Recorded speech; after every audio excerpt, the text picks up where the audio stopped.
हम ये जो है कार्टेशियन प्लेन कहते हैं इसको, ये जो कि आपको पता होगी, 9th में आपको पढ़ा होगा आपने, इसको बोलते हैं हम ऑरिजिन।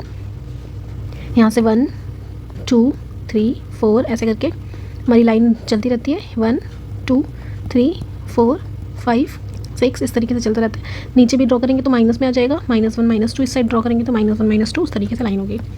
ये जो है हमारा कार्टेशियन प्लेन में ये हमारा फर्स्ट क्वाड्रेंट है, इसको हम बोलते हैं एक्स एक्सिस, सॉरी एक सेकेंड, इसको बोलते हैं हम वाई एक्सिस। क्या बोलते हैं हम इसको? Y axis. और ये हमारी क्या होती है? X axis.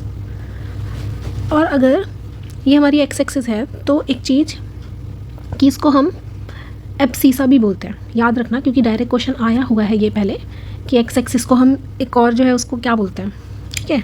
एक और तरीके से अगर हम लिखना चाहें तो क्या लिख सकते हैं? तो एब्सीसा। लेकिन वही सेम तरीके से हम वाई कोऑर्डिनेट्स को अगर लिखना चाहें तो उसको क्या लिखेंगे? ऑर्डिनेट। क्या लिखेंगे? ऑर्डिनेट। ओके, ये तो नॉर्मल था कि क्या हमें दिया हुआ है, किस तरीके से चीज़ें बताई हुई हैं, ठीक है।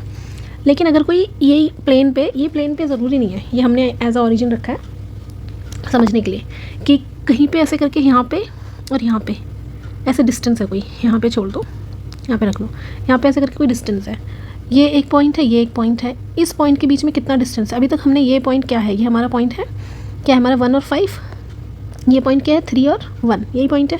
ये पॉइंट के कोऑर्डिनेट्स आपने सीख लिए होंगे, ठीक है, ईजिली, लेकिन इसका डिस्टेंस अभी तक पता करना नहीं आया। तो डिस्टेंस जो है हम कैसे निकालते हैं, याद रखना ये फॉर्मूला डायरेक्ट, इसका डिस्टेंस जो है डायरेक्ट निकलता है कैसे? x2 माइनस x1 का square plus y2 minus y1 का स्क्वायर। एक चीज़ और जिसमें कन्फ्यूजन होती है कि x2 और x1 किसको रखें, आप किसी को भी रख सकते हो, चाहे तो आप इसको x1 और y1 रख लो, चाहे तो आप इसको x1 y1 रख लो, चाहे तो आप इसको x2 y2 रख लो, चाहे आप इसको x2 y2 रख लो, किसी को भी आप रख सकते हो x1 y1।